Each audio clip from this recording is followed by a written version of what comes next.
మహాగణాధిపతయే నమః. ఓం గురుభ్యో నమః. ఓం శ్రీమాత్రే నమః. పరమేశ్వర స్వరూపమైనటువంటి జ్యోతిష, వాస్తు మరియు ఇతర అనేకమైనటువంటి శాస్త్రములను మనకు అందించినటువంటి మహర్షులకి నమస్కారం. హయగ్రీవ హయగ్రీవ హయగ్రీవేతి యో వదేత్ తస్య నిస్సరతే వాణీ జన్మకన్యా ప్రవాహవత్. అరుణాం కరుణాతరంగితాక్షీం ధృతపాశాంకుశపుష్పబాణచాపాం అనిమాదిభిరావృతాం మయూకైః అహమిత్యేవ విభావయే భవానీం. శ్రీమాత్రే నమః. మనం ఈరోజు చెప్పుకోబోయేటువంటి అంశం ఏమిటి అంటే, ఒక్కొక్క అంశము వల్ల వారు దారిద్ర్యాన్ని అనుభవిస్తూ ఉంటారు.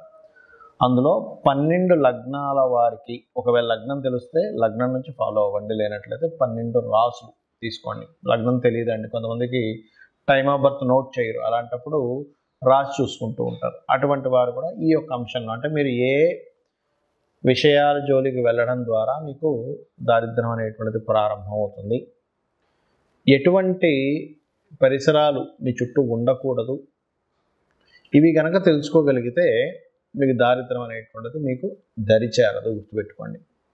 ఇది ఒక్కొక్క లగ్నరీత్యా ఉంటుంది, దానికి మంత్రం కూడా ఏం చేసుకోవాలనేటువంటిది ఉంది. ముఖ్యంగా లగ్నము రాశి ఏమీ తెలియని వాళ్ళు కూడా ఏ మంత్రం చేసుకోవాలో కూడా చెప్తాను, దారిద్ర్యం దగ్గరికి చేరకుండా ఉండడానికి. 1 by 1 మనం ఇప్పుడు చెప్పుకుందాం. సింహ లగ్నము, సింహరాశి. లగ్నం తెలిస్తే లగ్నం నుంచే చూసుకోండి, రాశి నుంచి కాదు. మీకు ఏ రూపంలో మీకు దారిద్ర్యం ఎంటర్ అవుతుందో చెప్తానండి. ఎంచుకునేటువంటి ప్రొఫెషన్ బాగా అర్థం చేసుకోండి. ఎంచుకునే ప్రొఫెషను లేదా ఎంచుకునేటువంటి పార్ట్నర్, అది బిజినెస్ పార్ట్నర్, లైఫ్ పార్ట్నర్, గుర్తుపెట్టుకోండి. వీళ్ళని ఎంచుకునేటువంటి విషయంలో తప్పుగా ఎంపిక చేసుకుంటారు, లేదా ప్రొఫెషన్ ఎంచుకునేటువంటి విషయంలో తప్పుగా ఎంపిక చేసుకుంటారు. దీనికి ఒక ఉదాహరణ చెప్తాను. ఒక స్త్రీ జాతకం. ఆవిడ ఏం చేసిందంటే, నేను ఫలానాది చదువుతాను, ఫలానాది అవుతానని చెప్పి ఆ ప్రొఫెషన్లోకి వెళ్ళేది. తీరా ఆ ప్రొఫెషన్లోకి వెళ్ళినప్పటి నుంచి ప్రతి క్షణం బాధే. అరే, నేను అవసరంగా వచ్చాను ఈ ప్రొఫెషన్లోకి, ఇది కాకుండా ఇంకోటి చదివితే బాగుంది. అంటే ఏంటి, గతంలో ఆ అమ్మాయికి చాలామంది ఇంట్లో వాళ్ళు చెప్పారు, ఫ్రెండ్స్ చెప్పారు, ఇది వద్దు, ఇది నువ్వు చేస్తాను, అవసరంగా ఇబ్బంది పడతావు అని చెప్పిన, అసలు లేదు లేదు లేదు నాకు ఇష్టమే అని చెప్పి అందులోకి వెళ్ళిపోయింది. అంటే ఏమవుతుందంటే, వీళ్ళకి పర్టికులర్గా ఎంపిక చేసుకోవడం తప్పు అవుతుంది. లేకపోతే రెగ్యులర్గా ఈ ఉద్యోగంలో అనేకమైనటువంటి ఇబ్బందులు మాటిమాటికి రావడం వల్ల, లేకపోతే ఉద్యోగం దొరకకపోవడం వల్ల, అప్రోచింగ్ అంటే వీళ్ళు ఏదైతే ఉద్యోగం చేయాలో దానికి సంబంధించిన సబ్జెక్టు మీద సరిగ్గా కాన్సన్ట్రేషన్ చేయకపోవడం వల్ల, లేదా ఈ ఫైనాన్స్ ఒక్కోసారి చూడండి, ఫలానా ఉద్యోగం మీకు వస్తుంది కానీ మీరు డబ్బులు కట్టాలంటారు కొన్ని వాటిల్లో, అంటే ఈ కోర్స్ చేశాక మీకు వస్తుంది అని. అలాంటిది ఏదో మీకు సరిగ్గా లేకపోవడం వల్ల, అంటే ఏదైనా సింహలగ్నంలో జన్మించారంటే మీకు దారిద్ర్యం అనేటువంటిది మీ కెరియర్తో లింకప్ అయి ఉంటుంది. మరి దీనికి ఏమిటండి పరిహారము? అసలు కెరియర్ ఇంప్రూవ్ అవ్వాలంటే శాస్త్రంలో ఏదైనా లలితా సహస్రనామాల్లో ఏదైనా మంత్రం ఉందా? 100% ఉంది. అందులో 2 చెప్తాను నేను మీకు. ఓం శ్రీమాత శ్రీ మహారాజ్ని శ్రీమత్ సింహాసనేశ్వరియే నమః, లేదా ఓం మాణిక్య మకుటాకార జానుద్వయ విరాజితాయై నమః. ఇది గుర్తుపెట్టుకోండి. ఇవి ఏం చేస్తాయంటే, మీకు ఒక్కొక్క జాతకానికి, ఒక్కొక్క లగ్నానికి, ఒక్కొక్క కాంబినేషన్ రీత్యా వచ్చేటువంటి దారిద్రాన్ని తొలగిస్తుంది. ఇది గుర్తుపెట్టుకోండి. అలాగే కొన్నిసార్లు ఏమవుతుందంటే, ఇంకా చెప్తాను, ఏదో పెద్ద ఒక అతను మనకి గవర్నమెంట్ జాబ్ ఇప్పిస్తాను, చాలామందికి ఇప్పించాం, మీరు ఇన్ని డబ్బులు కట్టండి అంటారు. మనం తెలియక అమాయకత్వం వద్ద ఇప్పించడు 5 లక్షలు 10 లక్షలు చూస్తూ ఉంటారు, మోసాలు ఇలాంటివి. అలాంటి వాటికి డబ్బులు ఇచ్చేసి ఆ వ్యక్తి కనబడకుండా పోవడం, ఇట్లాంటివి జరుగుతుంటాయి. కోర్సుకి కట్టడం వేరు, ఒక కోర్స్ చేసి దాని ద్వారా డబ్బులు రావడం వేరు. ఇలా ఎవరో ఏదో గవర్నమెంట్ జాబ్ ఇప్పిస్తాను అన్నారని డబ్బులు కట్టడం, ఇక్కడ వల్ల ఏమవుతుంది, ఏదో అప్పు తీసుకొస్తారు, వీడేమో డబ్బులు కట్టించుకుంటాడు, కనబడ్డు మాయమైపోతాడు. ఇక్కడ మనం చూస్తే ఈ అప్పుకు వడ్డీ కట్టుకుంటూ, ముందే జాబ్ లేదు, మళ్ళీ దీనికి వడ్డీ కట్టుకొని వాళ్ళతో తప్పించుకొని తిరుగు, ఇట్లాంటివి జరుగుతుంటాయి. కాబట్టి మీకు దారిద్ర్యం ఈ రూపంలో వెళ్తుంది, గుర్తుపెట్టుకోండి. అయితే ఇక్కడ మరి ఇది తొలగాలంటే ఎక్కువగా బొబ్బర్లు దానంగా ఇస్తూ ఉండాలి. కేజీ బొబ్బర్లు, వైట్ కలర్ వస్త్రము మీకు దగ్గరలో ఉండే ఆలయంలో ఉండే పురోహితుడికి శుక్రవారం పుట్టిస్తుండండి వీలైతే. లేనట్లయితే తీపి చపాతీలు, నూనె పొయ్యకుండా ఉండేటువంటి చపాతీలని కాల్చి వాటికి తేనె పూసి చిన్న ముక్కలుగా గోవు తినిపించండి, అనే విధాలా బాగుంటుంది. సహజంగా అందరూ నన్ను అడుగుతుంది ఏంటంటే, ఏమంటే సహజంగా దారిద్ర దేవత రాకుండా ఉండాలంటే ఇటువంటి జాగ్రత్తలు తీసుకోవాలని అడుగుతున్నారు. దానికి చెప్తానండి.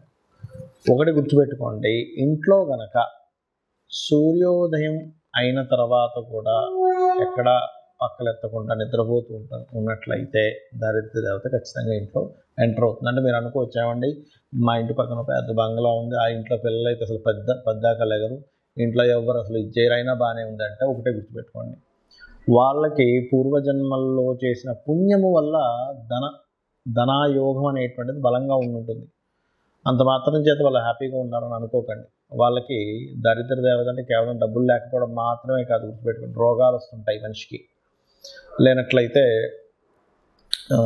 నిందలు ఎక్కువ పడుతూ ఉంటారు. ఇలా ఒకటి కాదు రెండు కాదు చాలా ఉంటాయి. ముఖ్యంగా రోగరూపేణ ఎవరైతే సూర్యభగవానుడు సూర్యోదయం అవ్వకముందు ఎవరైతే నిద్రలేస్తారో వాళ్ళకి రోగాలు వచ్చేటువంటి ఛాన్సెస్ తక్కువగా ఉంటాయి. సూర్యోదయం అయినా కూడా అలాగే నిద్రపోతుంటే రోగం వచ్చే ఛాన్సెస్ ఎక్కువగా ఉంటుంది. ఎందుకు అంటే ఈ రోగానికి సూర్యుడికి సంబంధం ఉంటుంది. సూర్యుడు వచ్చేసరికి మనం తెలివేసి ఉన్నాము అంటే రోగం రాదండి. ఎందుకంటే సహజంగానే సూర్యభగవానుడు ఆరోగ్య ప్రదాత కాబట్టి, ఆరోగ్యం భాస్కరాదిత్యేది అంటూ ఉంటారు కాబట్టి ఇది ముఖ్యంగా పాటించండి.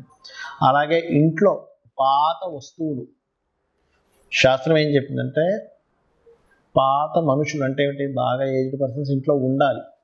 ఎందుకంటే వాళ్ళ సూచనలు వాళ్ళ అనుభవాల ద్వారా మనం రక్షింపబడతాం. కానీ విరిగిపోయినవి పాడైపోయిన వస్తువులు ఇంట్లో ఉండకూడదని చెప్పింది. అవి ఎంత ఎక్కువగా ఉంటాయి ఇంట్లో, పనికిరాని వస్తువులు అంత దారిద్ర్యం పెరుగుతూ ఉంటుంది. ఇంట్లో బూజు ఎక్కువ పట్టడము, పాత గోళ్ళగా ఉండడము, ఇల్లంతా మట్టి కట్టుకుపోయినట్టుగా పాతగా అయిపోవడం, ఇది కూడా దరిద్రానికి సంకేతం. ఇంట్లో చినిగిపోయిన వస్త్రాలు ఉన్నట్లయితే, ఇప్పుడు ఒకటండి, ధనం లేదు, బాగా పేదరికం అనుభవిస్తున్నారు, చినిగిన వస్త్రం వేసుకోవడమే అతనికి ఇంకా గత్యంతరం మరొకటి లేదన్న వాళ్ళకి మనం ఏం చేయలేము. కానీ కొంతమంది ఏం చేస్తారంటే తెలియక చినిగిన వస్త్రం ధరిస్తారు. ఏం కాదులే, డబ్బులున్నా కూడా కొంతమంది అటువంటివి ధరిస్తే దారిద్ర్య దేవత వస్తుందని చెప్తుంది శాస్త్రం. ఎందుకు అంటే చెప్తాను చూడండి, చిన్న లాజిక్ ఇక్కడ ఏం లేదు. చినిగిన వస్త్రం వేసుకుని ఎక్కడికి వెళ్ళాను, చూశాడు, మన మీద అంచనా వల్ల ఆ వ్యక్తికి చినిగిన వస్త్రాలు వేసుకున్నా అంటే ఈ వ్యక్తి దగ్గర ఏమీ లేదేమో, చాలా దారిద్ర్యంలో ఉన్నాడేమో, ఈయనకి పెద్దగా మనం మర్యాద ఇవ్వవలసిన పని లేదు అనుకునే వాళ్ళు కూడా ఉన్నారు. అందరూ అలా ఉన్నారని నేను చెప్పట్లేదు. కాబట్టి ఆ యొక్క విషయంలో వస్త్రం చాలా జాగ్రత్తగా ఉండాలి. వస్త్రం చాలా మంచి వస్త్రం వేసుకోవాలని మనకు శాస్త్రాలు చెప్తున్నాయి. అలాగే మరొకటి ఏంటంటే, ఇక్కడ మీకు లగ్నం తెలియదు, రాశి తెలియదు, కానీ దరిద్రం రాకూడదు. కొన్నిసార్లు ఏమవుతుందంటే దారిద్ర భావము అని ఉంటుంది జ్యోతిష్ శాస్త్రంలో. 3వ స్థానాన్ని దారిద్ర భావము అంటారు. ఆ 3వ అధిపతి గనక మీకు లగ్న సంబంధాలు ఏర్పడినప్పుడు ఎప్పుడు ఏదో ఒక పెయిన్, ఏదో ఒక దారిద్రం మీ వెంట పడుతూనే ఉంటుంది. అప్పుడు మీరు చేయవలసింది ఏమిటంటే, విష్ణు సహస్రనామాల్లో ఒక నామం ఉంది మీకు దారిద్రం పోవడానికి, మీకు ఎప్పుడు పెయిన్ ఉంటే పోవడానికి ఏమిటది అంటే ఓం మధుసూదనాయ నమః. ఈ నామం మీరు ఎంత చేస్తూ ఉంటే అంత దారిద్రం అనేటువంటిది తగ్గుతుంది. కొంతమందికి థర్డ్ కనెక్టివిటీ వచ్చినప్పుడు దారిద్రం ఉండదు, కానీ అది ఎలా ఉంటుందంటే ఎప్పుడూ కష్టపడుతూనే ఉన్నానండి, చిన్నప్పటి నుంచి నా పని కష్టపడటమే, చిన్నప్పటి నుంచి ఏదో పెయిన్ అనుభవించడమే అంటూ ఉంటారు. అటువంటి వారికి కూడా ఈ యొక్క మంత్రం బ్రహ్మాండంగా పనిచేస్తుంది, గుర్తుపెట్టుకోండి. అలాగే ఇంకొక విషయం ఏంటంటే, ఇంకో దారిద్రం గురించి చెప్తాను. మనం తిన్న కంచంలో కడగకూడదు. తిన్న కంచంలోనే కడిగేస్తారు చాలామంది. శాస్త్రాల్లో మనకి మనం ఏదైనా ఆహారం భుజిస్తున్నామంటే దాన్ని యజ్ఞం కింద చెప్పారు. ఇదొక యజ్ఞము. మరి యజ్ఞం చేసిన దగ్గరే మనం చేయి కడుక్కుంటాము, ఆ యజ్ఞం కుండంలో కడుక్కోం కదా. కాబట్టి తిన్న కంచం అంత పవిత్రమైనటువంటి విషయంగా చెప్పారు కాబట్టి అది చేయకండి.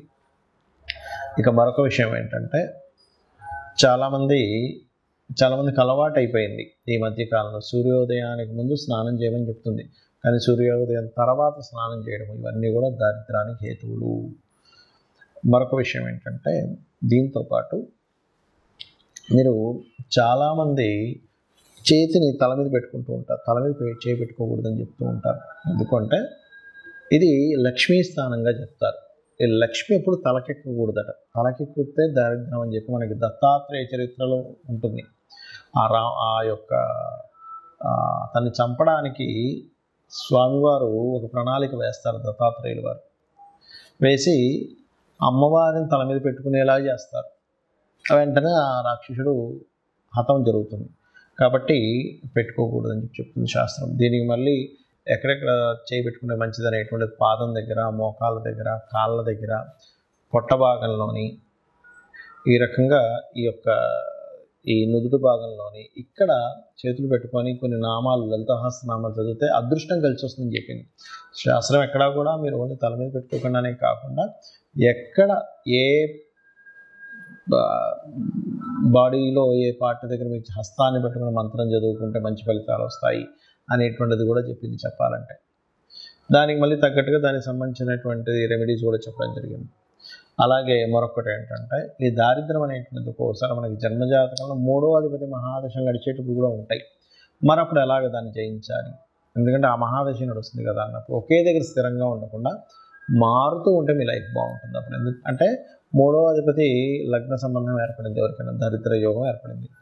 అప్పుడు ఆ జాతకుడు ఆ ఉన్న ఊరు నుంచి వేరే ఊరికి వెళ్ళి బ్రతికితే బాగుంటుంది. చాలామంది చూడండి ఊర్లలో ఏదో పని చేసుకుని బతుకుతారు, అసలు ఎదగరు. కానీ అదే వ్యక్తి సిటీకి రాగానే మళ్ళీ బాగుంటుంది. ఎందుకు? ఆ వ్యక్తికి ఉన్న స్థలం నుంచి మారే యోగం ఉంటుంది. అప్పుడు ఆ దోషం అనేటువంటి ఆ రూపంలో పోతుంది. అలాగే మీ ఇంట్లో పాత వస్తువులు, పాత బట్టలు ఎక్కువగా ఉన్నాయి కానీ మీరు వేసుకోవట్లేదు. అలాంటప్పుడు ఆ బట్టలను చక్కగా ఉప్పుని నీటిలో ముంచి తీసేసి ఆరబెట్టిన తర్వాత వాటిని దానంగా ఇచ్చేసేయండి. ఇంట్లో వాడకుండా పాతగా అలాగే ఉండిపోతే అది కూడా చాలా పెద్ద, అందులో ముఖ్యంగా వస్త్రాలకు సంబంధించిన విషయంలో. ఇంకోటి ఏంటంటే, చాలామంది ఈ తల మీద ఉండేటువంటి, శిరస్సు మీద ఉండేటువంటి ఈ ఏదైతే జుత్తు ఉంటుందో దానికి లోపల కొంతమందికి డాండ్రఫ్ అనుకోండి, లేకపోతే మట్టి కానీ ఎక్కువగా ఉంటుంది గడ్డానికి, తలకి. అవి ఎక్కువగా ఉండడం కూడా శాస్త్రంలో మంచిది కాదని చెప్పారు. ఇక్కడ మీరు సైంటిఫిక్గా కూడా ఆలోచించినట్లయితే దానివల్ల మనిషికి రోగం వచ్చే ఛాన్స్ ఉంటుంది. రోగమే దారిద్రంగా కూడా చెప్పింది శాస్త్రం. కాబట్టి ఈ యొక్క అంశాలు జాగ్రత్తగా ఉండాలి. మరొకటి, ఎక్కువ దారిద్రం ఎందుకు వస్తుంది అంటే, అన్నదమ్ములతో మీరు సరిగ్గా చేయాల్సిన కమ్యూనికేషన్ సరిగ్గా చేయకపోయినా అనవసరమైన ద్వేషాలు పెంచుకున్న దారిద్రం వస్తుందని చెప్తుంది శాస్త్రం. అంటే అన్నదమ్ములతో, అక్క చెల్లెలతో చిన్న చిన్న విషయాలు పట్టుకొని వాటిని ద్వేషంగా మార్చుకొని వాటిని మిస్అండర్స్టాండింగ్గా చేసుకుంటే, ఎందుకంటే 3rd హౌస్ ఈజ్ దారిద్ర స్థానం. 3వ స్థానాన్ని దారిద్రము, పరాక్రమము, పౌరుషము, ధైర్యం ఇవన్నీ చెప్పారు. అందులో దారిద్రం కూడా ఉంటుంది. మీరు ఇక్కడ ఎప్పుడైతే మీరు ఇది చేస్తుంటారో అదొకటి. ఇంకా అన్నిటికంటే గొప్పది చెప్తాను చూడండి. మీరు గాసిప్స్ కనుక వాళ్ళు అలాగంట వీళ్ళు ఇలాగంట అని ఎంతైతే మీరు చెప్పుకుని ఉంటారో అదే మెయిన్ ముఖ్యంగా దారిద్రానికి హేతువుగా శాస్త్రాల్లో చెప్పబడింది. దానికి మరి ఏమిటండి పరిష్కారము అంటే, మధుకైటబుల వధ అని ఉంటుంది శాస్త్రంలో. మనకి మీరు వినే ఉంటారు. విష్ణువు యొక్క చెవులో నుంచి వస్తారు మధుకైటబులు అని అంటారు. అతను బ్రహ్మని మాతో నువ్వు పోట్లాడు, లేకపోతే నువ్వు మా చేతిలో చచ్చిపోతావు, సంథింగ్ అట్లాంటి భయపెట్టేసరికి ఆ బ్రహ్మ వెళ్ళి విష్ణుమూర్తిని ప్రార్థించడం జరుగుతుంది. అప్పుడు విష్ణుమూర్తి నిద్రలో ఉన్నట్టుగా ఉండగానే ఆ నిద్రకి ఎవరైతే కారకులో ఆ అమ్మవారిని ప్రార్థించడం జరుగుతుంది. అప్పుడు ఆ మధుకైటబులను సంహరించడానికి ఆ యొక్క మహావిష్ణువు నిద్ర లేచి వాళ్ళిద్దరితో యుద్ధం చేస్తాడు. కానీ ఎంత యుద్ధం చేసినా వాళ్ళు చనిపోరు. అప్పుడు వాళ్ళు ఏం చేస్తారంటే, కాసేపు రెస్ట్ తీసుకుంటా అన్నప్పుడు ఈ అమ్మవారిని అడుగుతాడు మహావిష్ణువు, తల్లి నేను ఎంత సంహరించినా వీళ్ళు చావట్లేదు, మరి ఎలాగా అంటే ఒక ఉపాయం ఇస్తుంది అమ్మవారు. ఏమిటి ఆ ఉపాయం అంటే, ఇతనే వరం ఇస్తా అంటాడు మధుకైటబులు విష్ణువు. నేను మీతో ఎన్ని సంవత్సరాలు 1000 సంవత్సరాలు యుద్ధం చేసిన అయినా సరే మీరు చాలా బాగా యుద్ధం చేశారు, కాబట్టి నేను మీకు వరం ఇస్తున్నాను తీసుకోండి అంటే, వాళ్ళ మదం ఉంటుంది కదా, ఏంటి నువ్వు మాకు ఇచ్చేది ఏంటి వరం, నేనే మీకు వరం ఇస్తున్నాను అంటాడు ఆ మహావిష్ణువుకి వీళ్ళిద్దరు. అప్పుడు ఆ మహావిష్ణువు ఏం చేస్తారంటే, సరే మీరు మాట తప్పకూడదంటే సరే మాట తప్పమంటారు. మీరిద్దరూ నా చేతిలో చనిపోవాలని మహావిష్ణువు కోరుకుంటాడు. అప్పుడు వాళ్ళు ఏం చేస్తారంటే, ఓహో అలాగా అయితే చనిపోతాం కానీ నీరు లేని ప్రదేశంలో మమ్మల్ని చంపాలి అంటారు. కానీ అది మొత్తం నీరే.